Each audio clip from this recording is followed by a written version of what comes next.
Okay, we are right at 11:30 my time, 12:30 y'all's time. So I am gonna go ahead and get started. David, it's nice to see you. I didn't see you in the rehearsal the other day. I had children Oh, everywhere. I get Um, that. and I will warn all of you, they are all three home right now and the dog. So here goes nothing. Um, but good afternoon, everyone. I am Lindsay Hodges, and like I said, I have three kids that are all home for summer right now. So I am also very intrigued and interested in everything that Cyber Safely has to offer because it very much impacts me and my kids directly.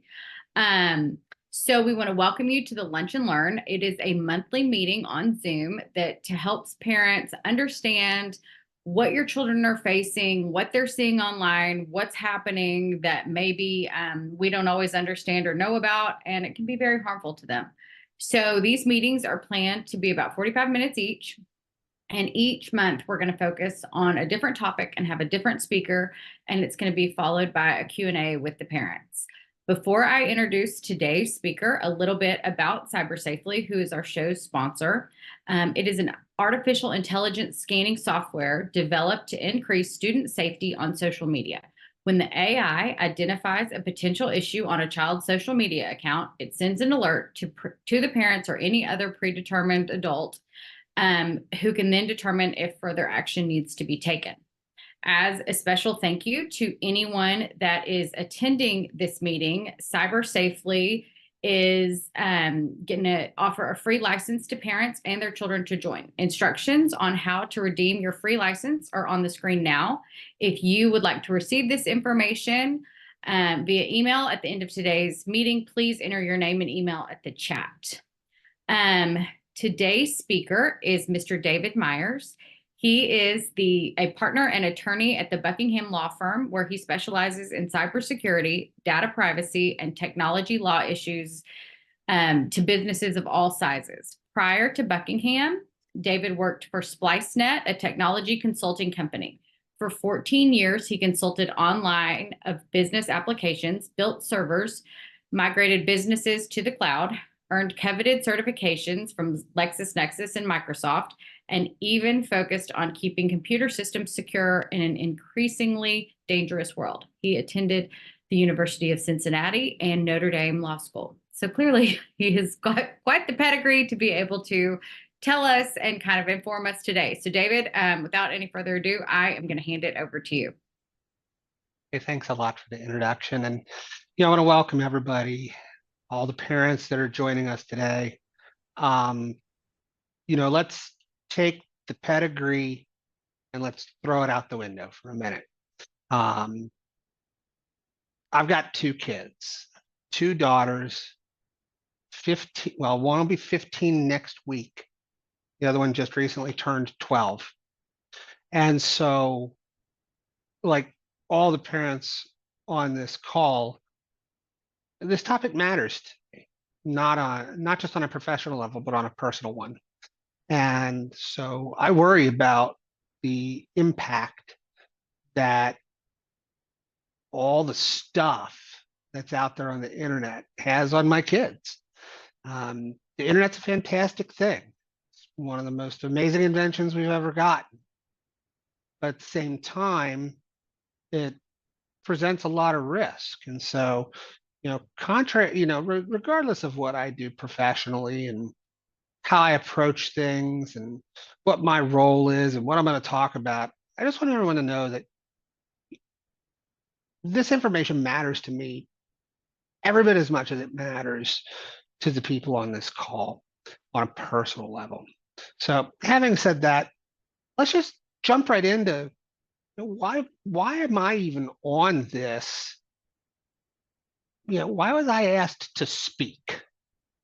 And it's because when it comes to online safety for our kids, there you're not going to find somebody that goes, you know what, I don't want my kids to be safe online. Everybody's going to say that they want to improve the safety of our kids online, but it's a matter of how do we actually do it.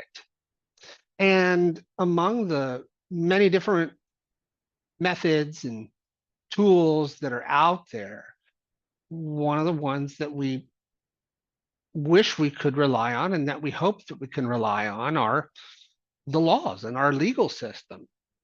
And so the reason I was invited to speak is we're going to do a very high level flyover view of what the legal landscape actually looks like when it comes to keeping our kids safe. I am not going to turn any of you into legal scholars.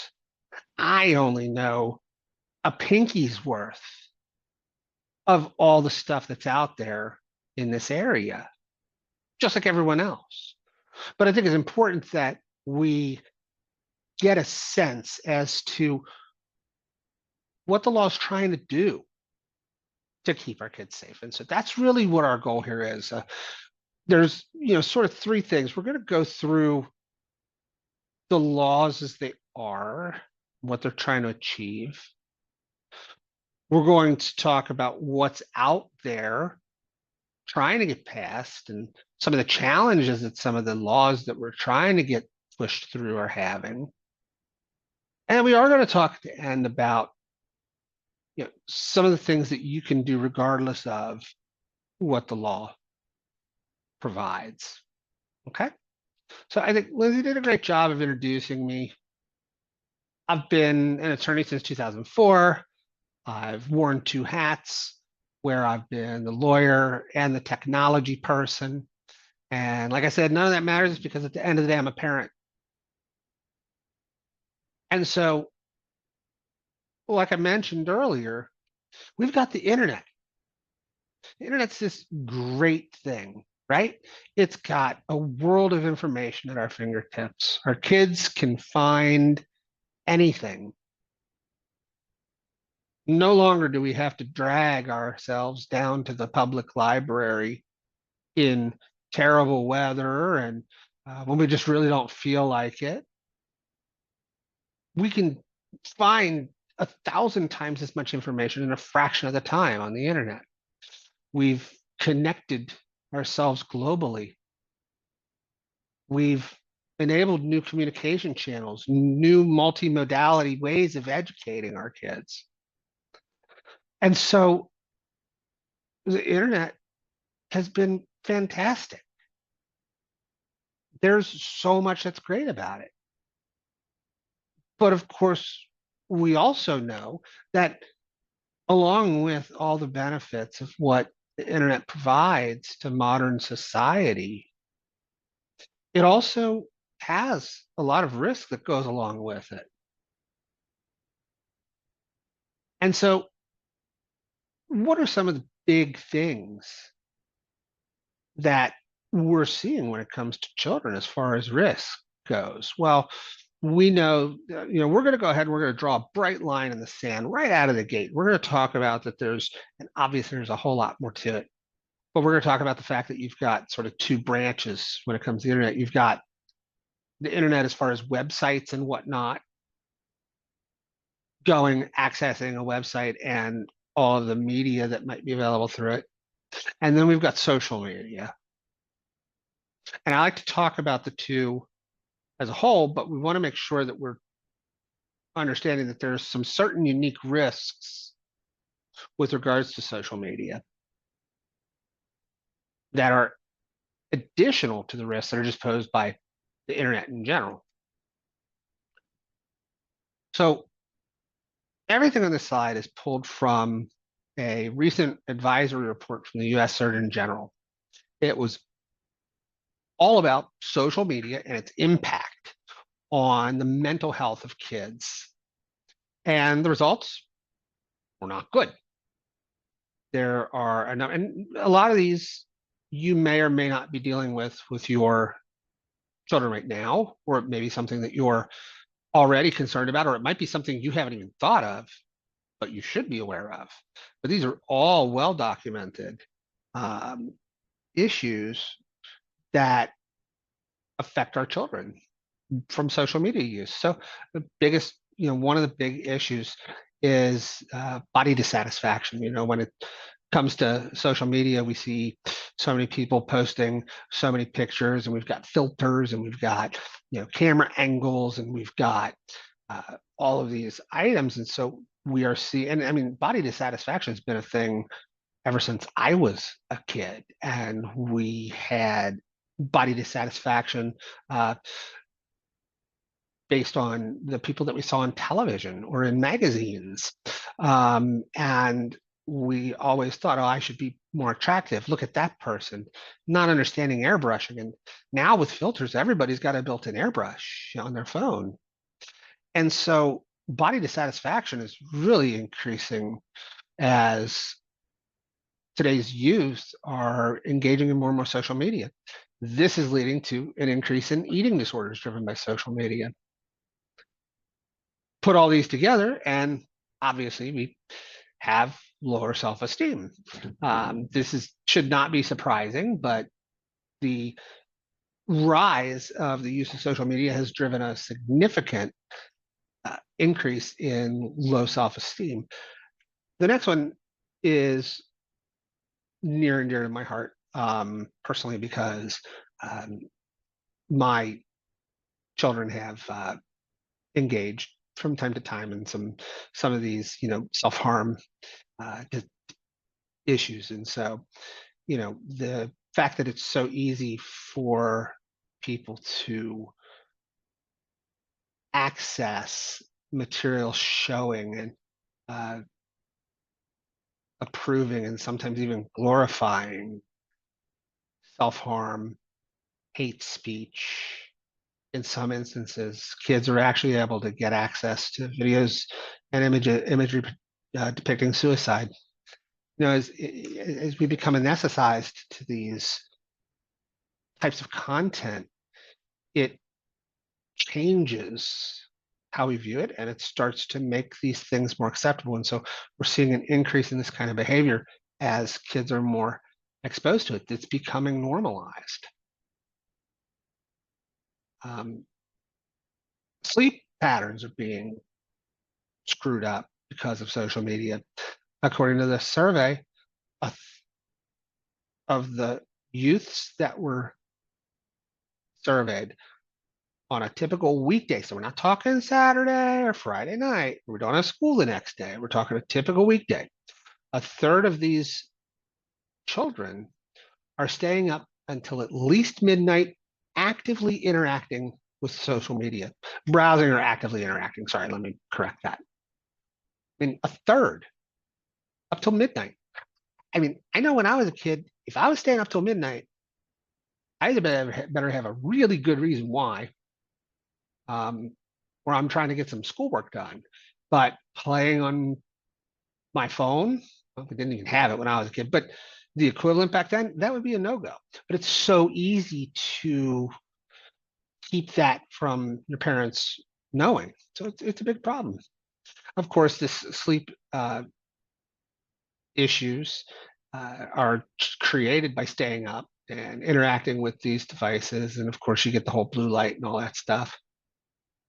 And so, of course, these sleep issues lead to mental health issues, typically depression, because irregular sleep will oftentimes lead to depression. And finally, the youth basically are acknowledging, I think that I am addicted to social media, or at the very least, well, it would be very, acknowledging. I don't know if I could quit using it. I ceased using social media myself, with the single exception of LinkedIn, and then only certain specific features, uh, a while ago, and I don't miss it. But I've got a lot of other stuff in my life, and I also grew up in an era before that.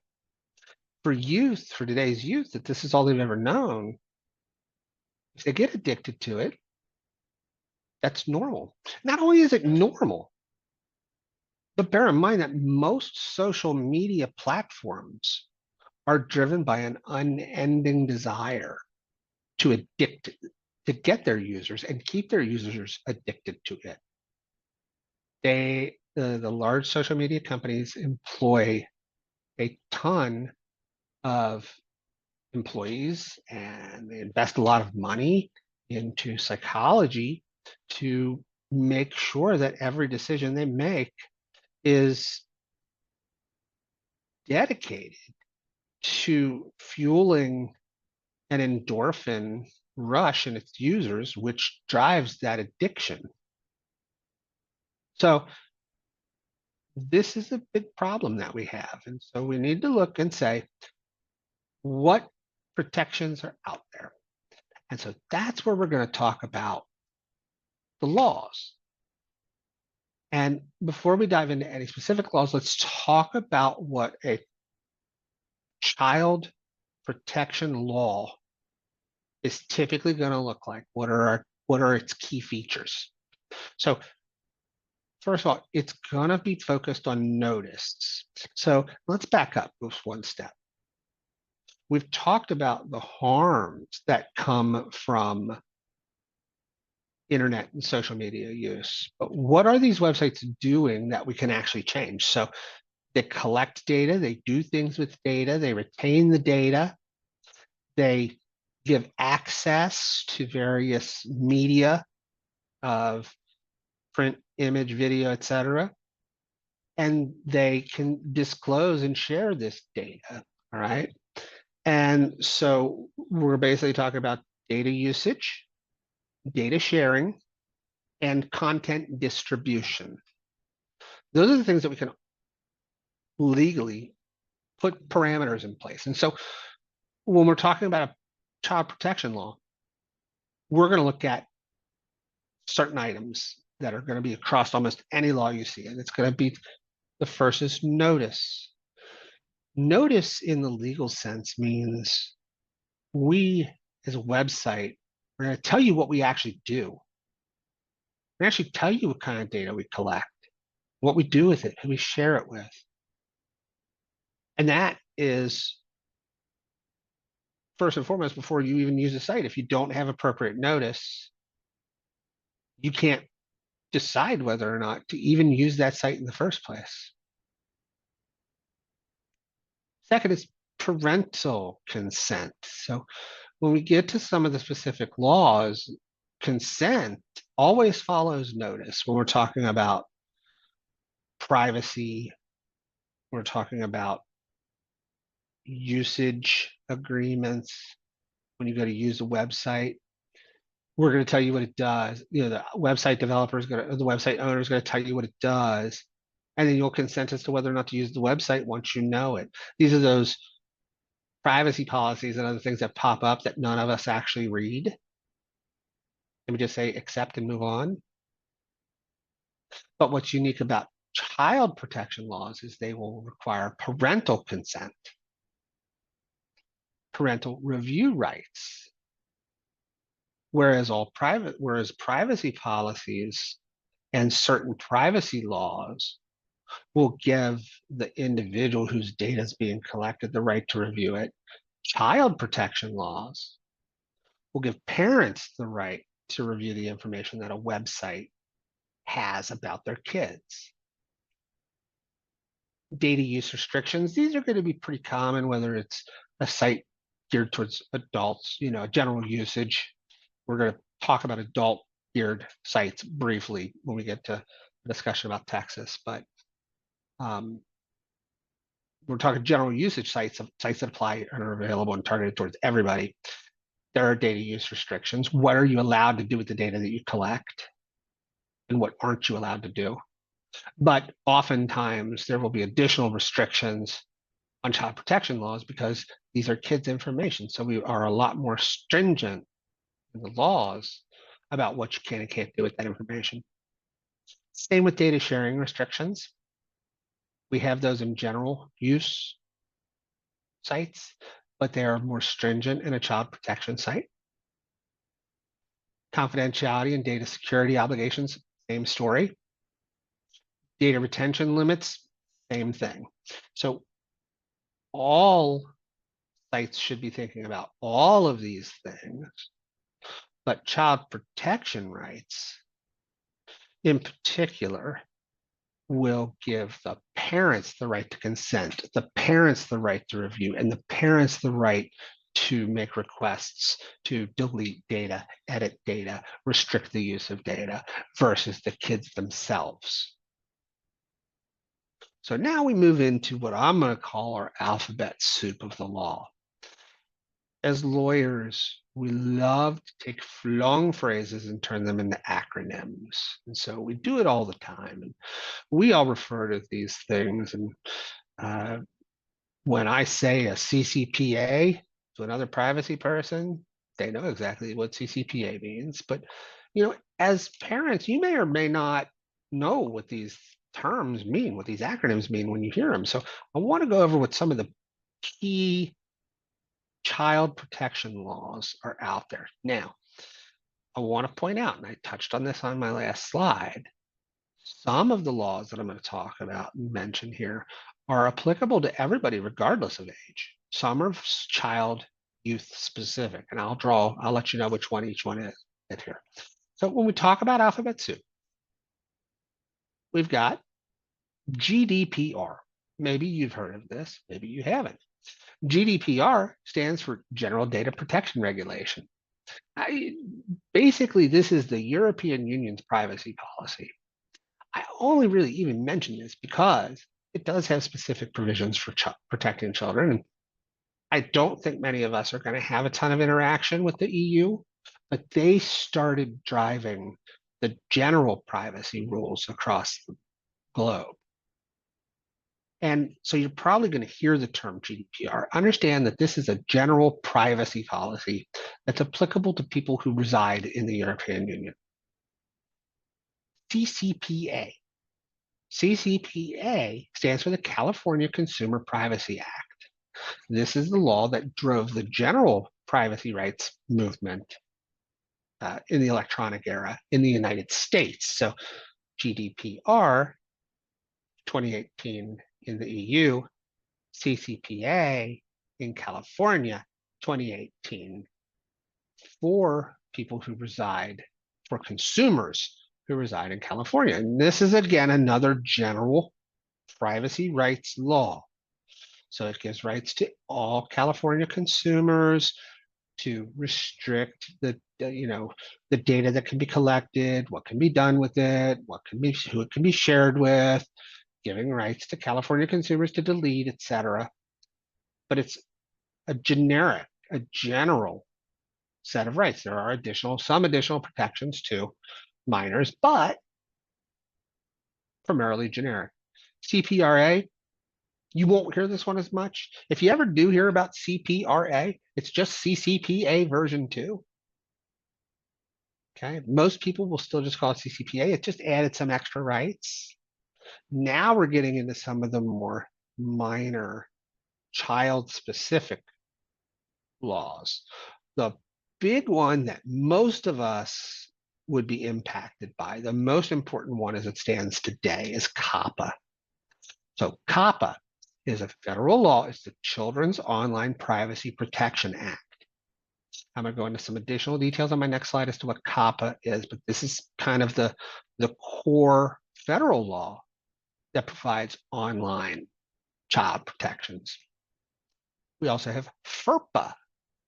Now, FERPA is the Family Educational Rights and Privacy Act, but this is the privacy rights for minors and even people above 18 with regards to their educational environment. So another very important privacy law, but it's more limited in scope as to the kind of information that it's addressing.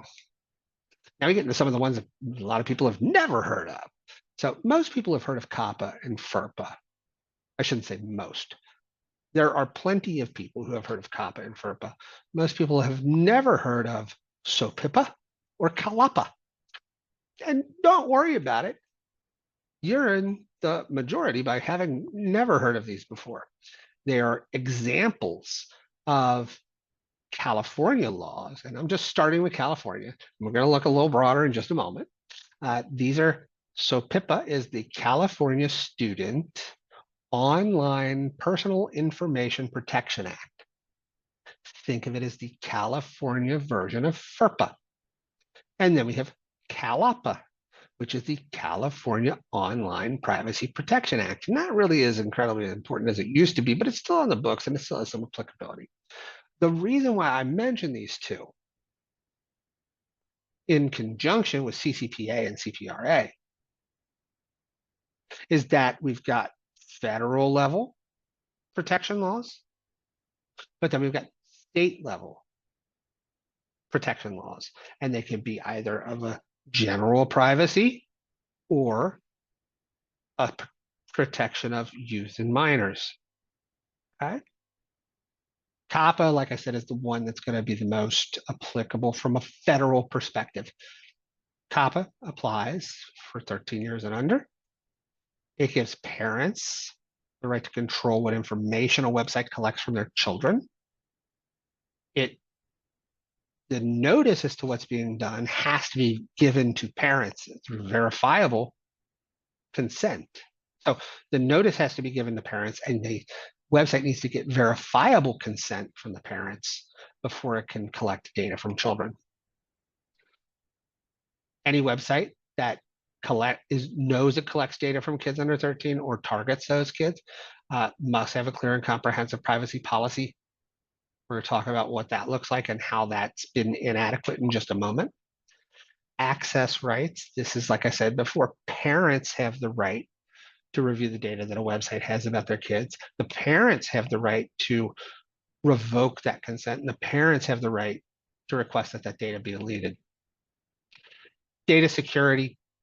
You have to keep things secure. This is not a security discussion. I could go on for hours about that. This is an important one, conditioned participation.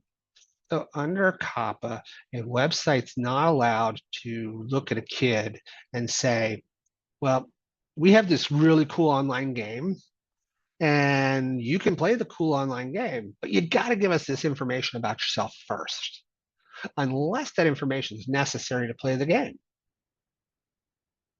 And so what was happening is people were putting these things online, which kids are like, oh, I want to play, or I want to engage in this. And then they were saying, we'll let you do it. You just got to give us this info first. The kids, all right, sure, here you go. Yeah, you can't do that. You can only condition access to features if it's related to the feature itself. Enforcement is just the FTC, the Federal Trade Commission, enforces this. And there are a number of safe harbor programs out there where websites can go through and self-certify and through an organization, and then an organization puts a stamp of approval on them instead of the FTC having to go and approve all these, okay? While we have COPPA and FERPA right now, there are right now three other large proposed federal laws that are out there. I'm not going to go into what's even proposed on these laws right now. Just understand that we've got the Kids Online Safety Act, the Children and Teens Online Privacy Protection Act. This has been dubbed by people COPPA 2.0. This would be a major revision and expansion of COPPA. And then the Kids Privacy Act. Anytime you see in all caps in something from a lawyer, really more from a legislator, from a government, person, it means this is an acronym. And I honestly, I can't even remember off the top of my head what it stands for. I will look that up and make sure that you all get that. But the Kids Privacy Act, all three of these are currently being worked through in Washington. We don't know exactly what they're going to look like or if they'll even pass. So federal law is one thing. We've got one federal government, we've got 50 states. And right now, here are the various state laws, the various states that have laws specific to protection of minors. Some are active, some are pending. We're not going to go through all of these because we'd be here till next week. And it would make no sense because they're all trying to achieve the same goals that I talked about earlier. But I do want to talk about a couple of key states. We're going to talk about California because they have a couple of really cool laws that serve as potential models for other states. We're going to talk about Ohio because I believe most of the people that are attending here today live in Ohio.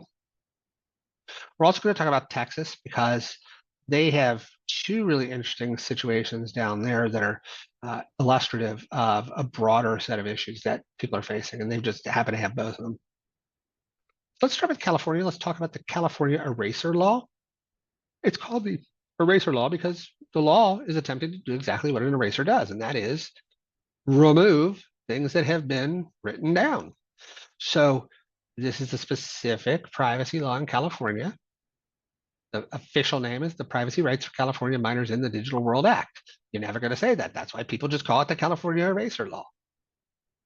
It applies to anyone under 18. That's what's unique. So this law is not just for people under 16 or under 13, like a lot of other laws across the country are. You're under 18, you have the rights associated with this if you're in California. And basically, you have the right to require people to remove your online information. And it requires the websites to let you know that if you're under 18, you have this right and how to do it. And it also has some additional restrictions. But the key thing here is that for anyone under 18 in California, they have a right to say, delete my stuff, and they have to do it. And it's very broad. So that's an interesting concept. The next one is the California, and I also throw Maryland in here. It's the age appropriate design code. And California passed it. It went to court. We're going to talk about these challenges in just a moment. Went to court. Court said, nope, we're putting a halt to this for certain reasons. Maryland has one that they passed, the second state to pass an age appropriate design law. It's supposed to be in effect October 1st. What age appropriate design is basically saying is what's acceptable for you and me when we go to a website may not be acceptable for my 12-year-old daughter. Kids don't have the same mental development that adults do. And so we might need to make things more obvious as to here's what we're doing with this information and here are your rights. It's not just enough to have a privacy policy pop up the first time I visit a website that I'm going to just say, I agree and move on with life. And we go, all right, well, David's an idiot at 46. He didn't read it. He agreed to it. Fine. It's not good enough for kids. And so there's a lot of additional rules under these age appropriate design laws. California's got put on halt by the courts. Maryland, we're going to have to see. Now, let's talk about Ohio. So Ohio passed the Ohio Parental Notification by Social Media Operators Act. This set of laws, we're not going to go into the details of all the laws. We're not going to go into the detail of the law, but it's the idea that, the social media providers need to give notification and additional information to parents in order to keep kids safe. That's what we're talking about. It was supposed to go into effect January 15th, 2024. January 9th, there's a lawsuit filed saying violates the First Amendment because it restricts free speech. And the court said, yep, well, we're going to put an injunction in place, which means this law did not go into effect January 15th. It was put on hold. And you see that a lot in these protection cases. And so it went on hold January 9th. And then on May 3rd, the plaintiff in this case, NetChoice, and NetChoice represents most of the social media companies. They're kind of like they're standing and they file these lawsuits all across the country all the time. They're pretty much always the organization that is suing any government that is trying to put in something that would restrict what somebody can do online. You're going to see NetChoice involved. And so just on May 3rd, NetChoice filed a motion, what we call a motion for summary judgment. So an injunction means when something is enjoined means it's put on hold. The law is not, on January 9th, the law was not said you can't have this law. It just said we don't know if this law is allowed or not. So we're going to put a pause on enforcing it. Now on May 3rd, NetChoice said, all right, now we want the court to say this law is not okay. You can't do this at all and throw it out. say the law is invalid. So we don't know where this is going to come out yet. And so we don't know exactly what the contours of this law with regards to social media notifying parents is going to look like. Texas, they have two big issues right now. So they have the Scope Act, and the Scope Act is supposed to become effective September 2024. The Scope Act is, really important within the educational space. And so what it's doing is it's just like everything else, focusing on minimization of the collection of data. It's requiring parental consent for use of certain software applications. It's where it gets more unique is it has uh, rules that say you're not allowed to perform mental health assessments through online, through these sites. So a lot of schools will have access, the kids will be using the internet, and the schools will actually implement, mental health and other assessments through the process. And it basically says, no, you can't do that. The school district can't do that. It also requires that certain resources be made to parents for regarding cybersecurity risks, and it puts additional age appropriate restrictions on social media sites. This one, nah, I mean, maybe it'll go into effect September 2024. We don't know. Then we've got House Bill 1181, and this one's a big one. I told you we would talk about adult-oriented sites briefly here, and I don't want to dwell too much on it, but of course we understand that adult-oriented sites present a unique challenge because, we don't want our children accessing stuff that they shouldn't be accessing, but at the same time, it's out there. So House Bill 1181 essentially said you have to provide age verification before you can visit adult theme oriented websites. The adult websites said, no, that's not okay. It's going to show our free speech rights. It was enjoined, like I said before, so it was put on pause. But then just on May 8th, the court said that preventing minors access to pornographic content does not violate the First Amendment if we're just asking for age verification. So that was, that law went back into place in Texas. There are a number of other laws across the country that are doing the same thing. Okay. So that is what our legal landscape generally looks like. There's a lot more, but we're not going to go into all of it, okay? Again, a child-friendly privacy policy should be on every website, and it should be providing that notice about what kind of information is being tracked. Who do they share it with? What are the rights of access and correction? And those, in many instances, have to be given to the parents, not the kids. And then listing who has to actually be contacted. So that's what things look like. I've got a couple of other resources here that I want to share with you all. Just signs of cyberbullying. If you haven't seen this before, wanting to avoid technology, being stressed out while they're using or immediately after using technology, changes in eating and sleeping habits, changes in how they go to or from school, finding reasons not to go, declining grades or athletics, depression, low self-esteem or fear. And I got all this just from security.org. So, be on the lookout for these items. And, finally, there are some tools you should consider using.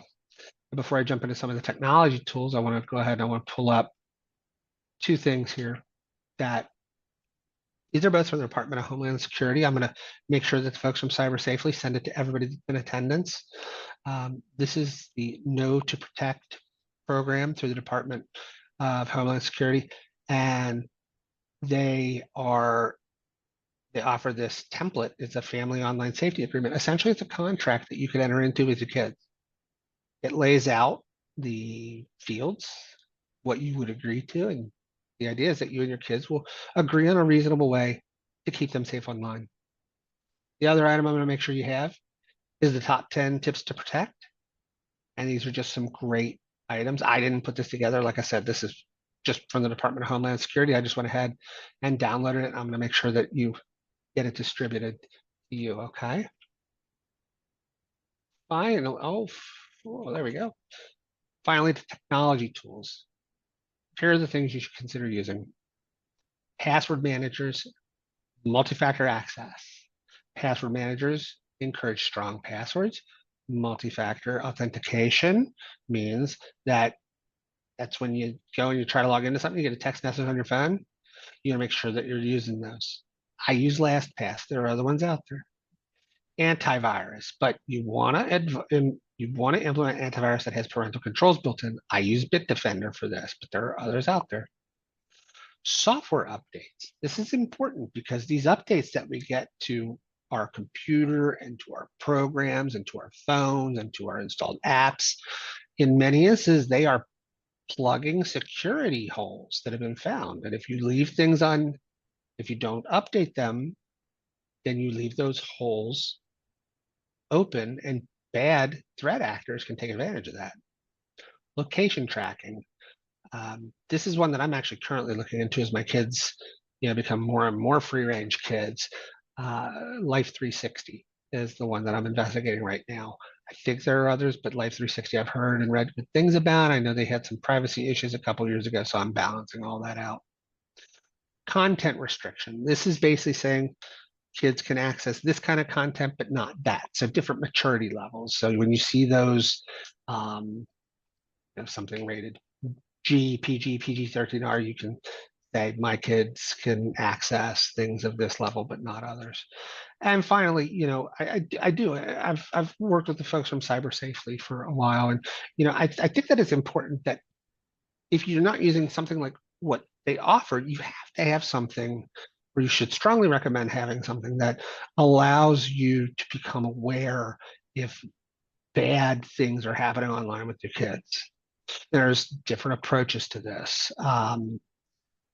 But the idea is that if there's harmful content being viewed, harmful content being received, if it meets a certain threshold, so you're not getting a bunch of noise and false positives, that you would become aware that something's wrong and you need to have a discussion with your child before you reach a much worse situation. I would consider variants of each of these tools. That's all I have for today. I know they originally said 20 to 25 minutes. There was just so much to go through. So I thank you for sticking with me. I am happy to take questions. So if anybody has any questions, I'm more than willing. I'll tell you if I don't know the answer. If you have a question, just feel free to unmute yourself and ask.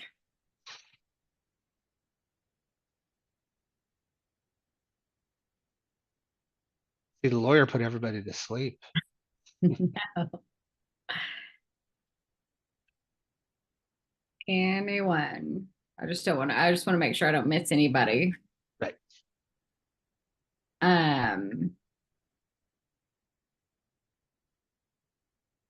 Okay. Well, thank you so much for doing this meeting. This was amazing. I think, like I said, I think when it comes to the legal stuff, maybe people don't want to ask because they don't want to sound stupid asking a question because they don't really understand what they're asking. I feel stupid every day. So, Same. and here's the thing, if you do have a question after the fact, feel free to, get my contact information and I'll answer. And it's not like I'm going to bill somebody. I don't want you to think like, oh my gosh, this is a lawyer, I'm going to get charged. No, no, no. If you got a question about any of the stuff I was talking about today, feel free to reach out. I'm happy to chat with anyone that is concerned about these issues. Oh, that's wonderful. Thank you so much. Okay. Well, David, thank you for joining us. This was very informative. I feel kind of like my brain exploded a little bit, especially with all the acronyms. I was like, oh my gosh, okay, keep up. So parents, thank you so much for joining us. We look forward to seeing you again next month, Wednesday, July 31st at 12:30 Eastern. Our speaker is going to be Deanna Hines, a social media strategist and owner of Carbon Silk. Deanna will speak on how human traffickers are using social media and what we can do to protect our children from being targeted, which is terrifying. An email with more information is going to be coming out to you. So thank you, everybody, for joining. Again, thank you, David, so much for all of your wisdom and all the time that you spent getting ready for this. We cannot thank you enough. Thanks for having me. All right. Have a great day. Thanks, guys. You too.